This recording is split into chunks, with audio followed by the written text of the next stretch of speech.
La température est un des facteurs pouvant influencer la vitesse d'une réaction. En effet, comme nous pouvons le voir sur la courbe de distribution de Maxwell-Boltzmann, quand la température d'une substance ou celle du milieu dans lequel elle se trouve augmente, l'énergie cinétique moyenne de ces particules devient aussi plus grande. Cela veut dire que plus de particules possèdent l'énergie minimum pour la réaction, ce qui amène à plus de collisions efficaces et en conséquence une réaction plus rapide. L'inverse est aussi vrai. La diminution de la température engendre plus de collisions élastiques car moins de particules répondent aux critères d'énergie minimum. Donc, la vitesse de réaction devient plus lente. Nous pouvons voir les effets de la température sur la vitesse de réaction dans des situations de la vie courante. Disons que tu reviens d'un spectacle.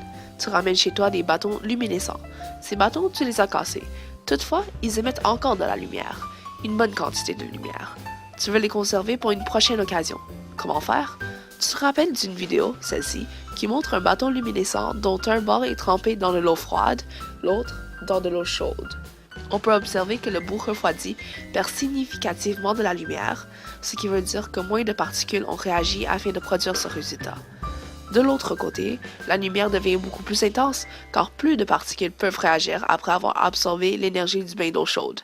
Tu te dis alors que pour ralentir la réaction de tes bâtons luminescents, il faudra que tu les mettes au congélateur.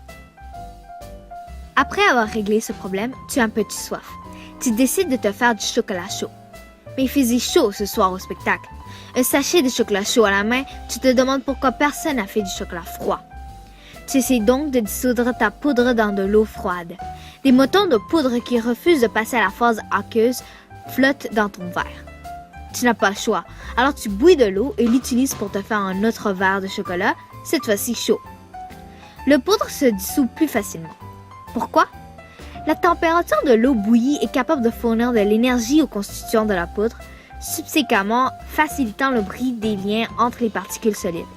De cette façon, elle accède plus rapidement à la phase aqueuse, contrairement à lorsqu'elles sont dans de l'eau froide, qui en fait diminuer l'énergie cinétique moyenne des particules. J'espère que vous avez appris des effets de la température sur la vitesse de réaction. Merci.